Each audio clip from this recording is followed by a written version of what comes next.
à travers cette dictée, nous sommes là pour parler d'orthographe et de grammaire, et donc évidemment du domaine scolaire. Aussi, sans vouloir assombrir cette soirée, je vais rappeler quelques chiffres extrêmement préoccupants concernant le domaine scolaire. Ces chiffres, bon, chaque année, à l'entrée en sixième, 80 000 élèves terminent l'école primaire sans maîtriser les savoirs fondamentaux, c'est-à-dire lire, écrire, compter. 80 000, c'est 20% de tous les enfants qui rentrent en sixième. Terrible. Encore plus terrible, chaque année, 100 000 jeunes de plus de 15 ans abandonnent leur scolarité avant la fin de leur formation initiale. Ce sont les chiffres de l'INSEE. Et donc, ces 100 000 jeunes, c'est justement cette fameuse calamité du décrochage scolaire. 100 000 jeunes par an. Encore un chiffre phénoménal. En 2019, en France, on dénombre environ 1,5 million de nets. Qu'est-ce que ça veut dire?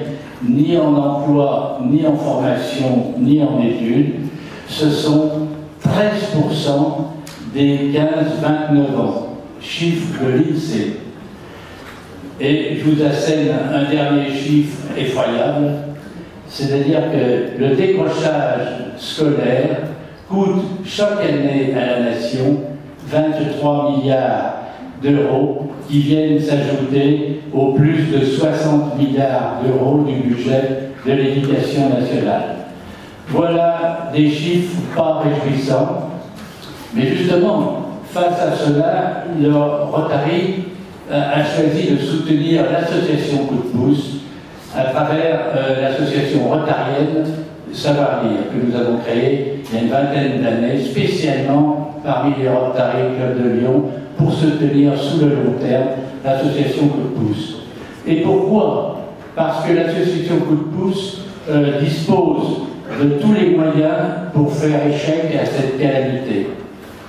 Et ce n'est pas en aidant les jeunes en échec, ce serait de la réparation, mais c'est en faisant de la prévention, en agissant dès le plus jeune âge sur les enfants et les familles fragiles, c'est-à-dire dès la grande section maternelle.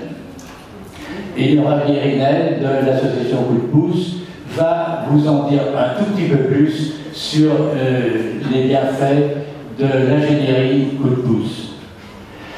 Voilà, grand merci à vous tous pour votre présence ce soir qui vous associe à notre action pour soutenir l'association Coup de pouce. Les enfants des clubs Coup de pouce découvrent le plaisir de lire.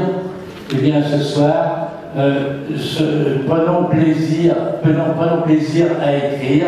Bonne dictée. Cette année, c'est un texte de Jean d'Ormesson que je vais vous proposer, qui est extrait de son dernier roman, qui a été publié quelques semaines après son décès. Son dernier roman s'appelait « Et moi, je vis toujours ». Et dans ce très beau roman, qui est une grande fraise historique en fait, il y a une chronique que j'ai trouvée intéressante qui s'appelle « Une beauté pour toujours ». C'est le titre, « Une beauté pour toujours ». Donc je vous lis le texte en mode normal. Qui le crut? Tout passe, tout finit, tout s'en va. Et moi qui m'imaginais vivre toujours, qu'est-ce que je deviens? Donc, nombre de mes amis se le demandent. Je suis la beauté, mais il n'est pas impossible que je sois cette espèce de mystère qui chante et danse dans le temps. Je vais peut-être nulle part, comme d'aucuns le croient. Il n'est pas impossible que je n'ai décidément pas le moindre sens, ou que mon chemin m'ait conduite, sans encombre ni embâche, dans les interstices reculés du temps. Quels qu'aient pu être les obstacles à franchir, les mauvais augures, les affres empurés. Je passe, et de moi, comme de vous tous, un jour il ne restera rien. Je suis la beauté, et j'ai en moi la foi et l'espérance, vos erreurs, vos rébellions, vos réminiscences, vos billevesées, vos vicissitudes et vos chagrins, mêlés à cette soif de justice qui vous attend travailler. Tout ce qui est apparu ne peut pas s'évaporer corps et bien, comme des trilles éthérées. Comme des trilles éthérées. Ce qui a été, a été. Et même si ma vie n'est qu'un songe suranné, ce songe-là aura tranché depuis des années-lumière sur le néant et l'éternité. Moi, je ne suis pas éternel. Quoi qu'il en fût, j'ai passé, je passe, je passerai tout entière. Mais que je sois passé dans ce monde où vous avez vécu est une vérité que rien ne peut annihiler, et la mort elle-même ne peut rien